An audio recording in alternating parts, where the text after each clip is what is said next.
Hello, and welcome to History for Today and my new series on apps and workflows. So, why is a history professor planning a series of YouTube videos about note-taking apps like Roam Research, MarginNote 3, and Notability, and research tools like Zotero and ideas like Zettelkasten? Because, of course, there are already a lot of people doing things like this on YouTube, and everybody's take is a little bit different. Everybody's situation and preferences are a little bit different. So I think there's little point in adding even more new videos making definitive recommendations about this app versus that app for note-taking. But maybe there is a point to me sharing what I'm experiencing as I begin messing around with these apps and trying to fit them together into something that enhances my actual workflow rather than something that requires me to redesign what I'm doing and the way I work in order to match the apps. Since my situation is a little bit different from that of many of the people who are currently reviewing apps and talking about their note-taking and their work, maybe this will be useful. But before I start a series of videos talking about my workflow, maybe I should explain a little bit about myself. I'm not a professional YouTuber, as you can probably tell. I don't have a big channel. I get no endorsements. I get actually no money of any kind from posting videos or blogging or podcasting. I have a full-time job that pays well and that I'm very interested in. In fact, it's sort of my dream job. I went back to school after retiring from a career in high technology. I built and sold PCs in the 80s. I helped a clone company become very successful. I worked then in commercial and also in industrial component distribution. I won a Jeep in a sales contest. And I was an account executive as well as later on a systems engineer at Silicon Graphics, etc., etc. When I retired from that career, I got a master's degree in Latin American history because it interested me and because I thought I might like to live in Chile. I went to Chile in 2007 and after a couple months decided that I really didn't want to move my family down there permanently. Came back to the US and I thought I might like to write nonfiction books. When I talked to an agent, he was very clear to me about the idea that I had to have a platform.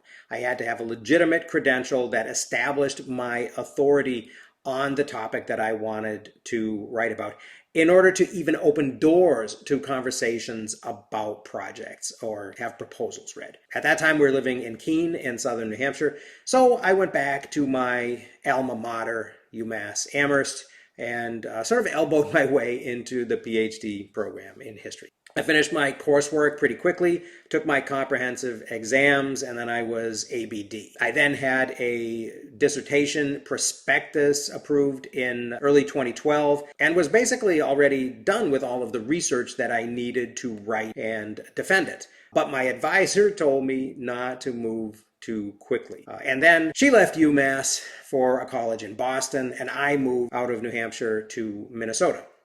Time passed, and it seemed like the dissertation might never really even get written.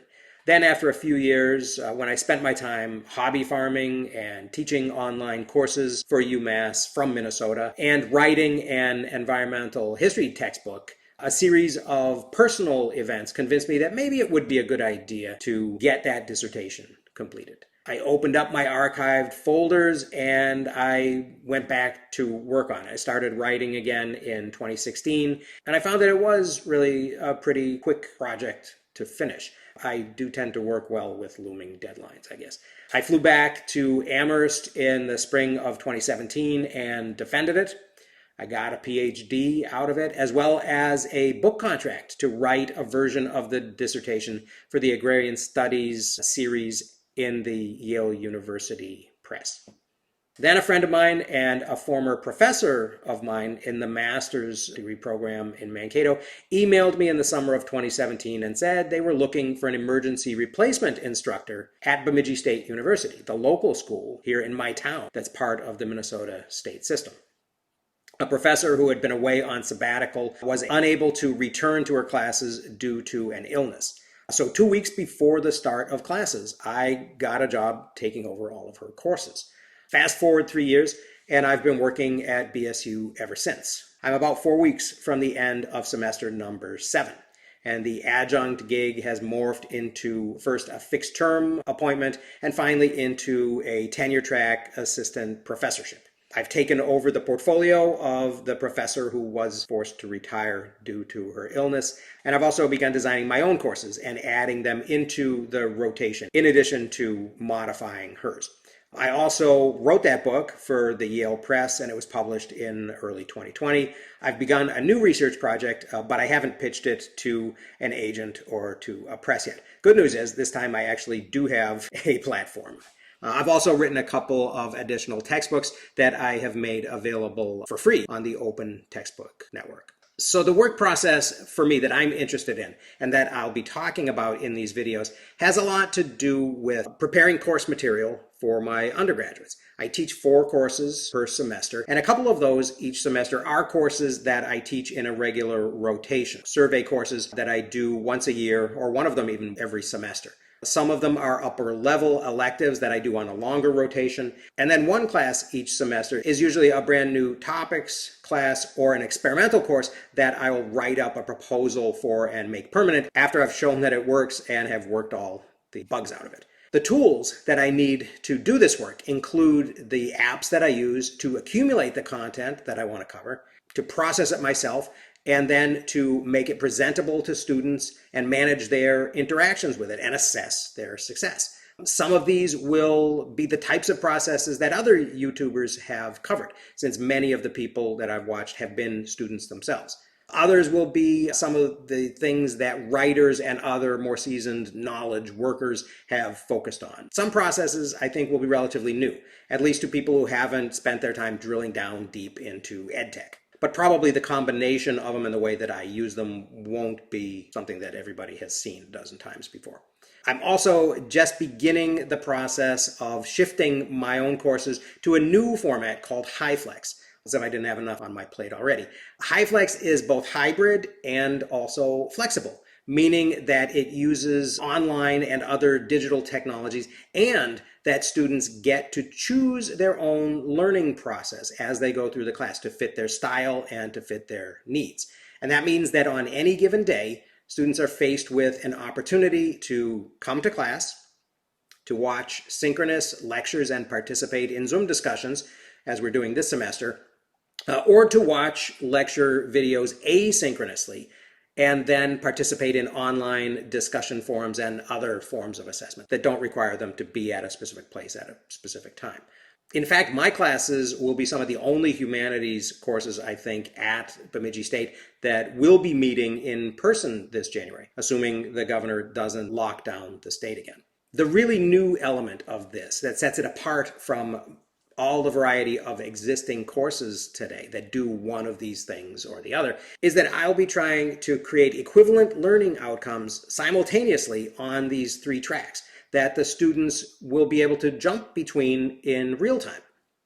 This is not a trivial task, I suspect, but I'll be documenting my experience and reporting it on this channel. So hopefully people can benefit from what I learn as I wander around the minefield. But back to the apps and stuff. Since a lot of this work is about finding and creating a lot of content, I'm going to need to be very efficient. So I will be stress testing the apps that people have recommended in the other videos that I've watched.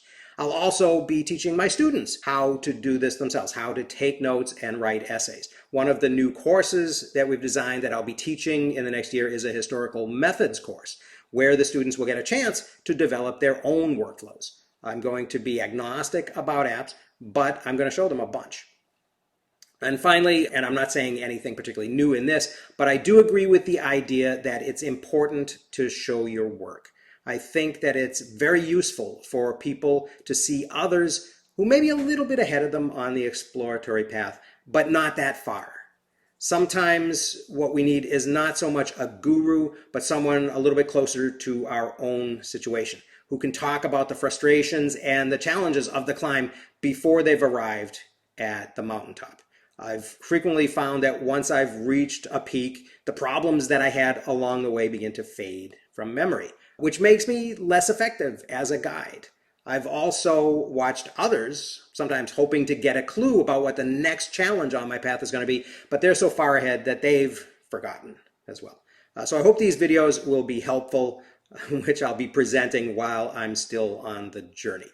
All of my conclusions, of course, will be subject to change, but hopefully my process of thinking about it and some of the things that I discover will be relevant to people. So I hope people found that a little bit interesting. Thanks for listening, and I'll see you next time.